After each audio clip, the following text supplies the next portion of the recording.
আমি 2022 টেট উত্তীর্ণ একজন প্রার্থী। দীর্ঘ 5 বছর অপেক্ষা করার পর 5 বছর পর একটা পরীক্ষা দিতে পেরেছি, টেট পরীক্ষা, এবং তারপরেও 2 বছর অতিক্রম করে ফেললাম। এখন পর্যন্ত একটা ইন্টারভিউ নোটিশ পর্যন্ত এলো না।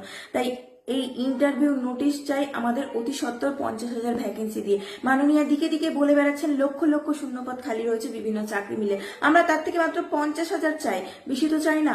তো সেই 50,000 শূন্যপদ আমাদের দিতে হবে এবং সেই 50,000 শূন্যপদের দাবিতে 26শে নভেম্বর সকল 22 টেট উত্তীর্ণ প্রার্থী সকলের কাছে আমি অনুরোধ করছি, রাস্তায় নামুন, নিজের দাবি তুলে ধরুন। 50,000 ভ্যাকেন্সি চাইলে রাস্তায় নামতে হবে। 26শে নভেম্বর শিয়ালদা স্টেশনে ঠিক সকাল 11টার সময় সকলে জমায়েত করুন। মাননীয় থেকে শুরু করে পর্ষদ সভাপতি, শিক্ষামন্ত্রী সকলে 22 টেট উত্তীর্ণদের নিয়ে এক প্রকার খেলা খেলছেন। কারণ একবার বলছেন ভ্যাকেন্সি কালেক্ট করা হয়ে গেছে, আবার পরোক্ষ